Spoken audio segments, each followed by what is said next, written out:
Pamela Erere Foundation after her, and that's a whole nother conversation. But after all of that happened, we had to move in with my grandparents who live in Ajegunle.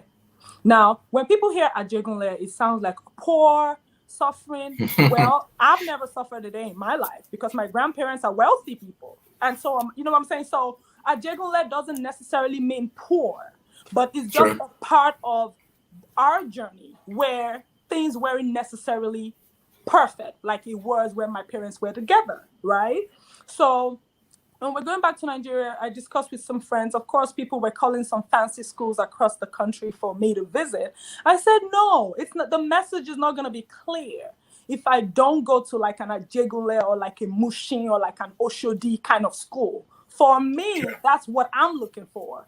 So Mm-hmm. fast forward, we've got the approvals to visit about 12 schools, but of course we could only manage because we had to buy school supplies and other stuff for the kids, and we could only, with our budget, accommodate 3 schools. Mm. Delight International is one of the schools, and that school, I was head prefect when I was in SS3. At that school, I was head girl. So it was just so inspirational for the young people um, to see someone who was in class like them not too young ago, not too long ago, now in the US, now doing all this, what they would consider fancy things. So my message categorically was to let them know, hey, listen, we're in a world of social media. Don't let social media run you. You run it. When you Sure. go on social media, be intentional about what you're doing there. And also just to generally motivate them. And that's why I brought IJ and Nancy and all those other beautiful women with me to say, listen, all those girls are from Nigeria. And this is us now. You can be us as well. So Sure. Sure. that's what it was. Very nostalgic. It was very I cried a few times. If you know me, you know I cry a lot. Don't judge me.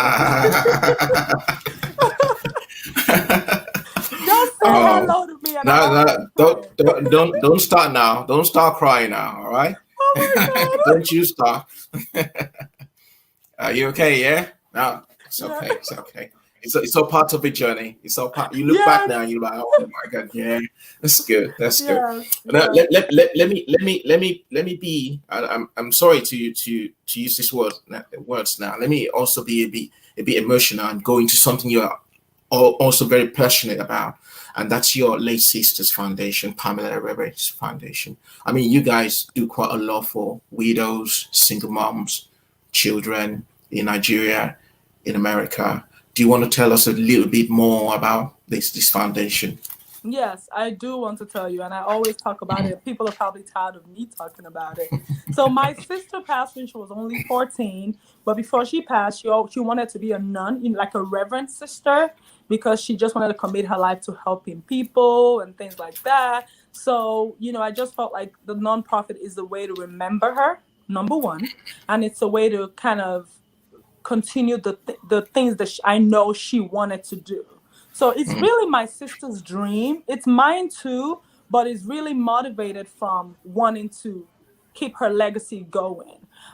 We have focused on women and children only because, from an African's perspective, they're the people with that get the short end of the stick, right?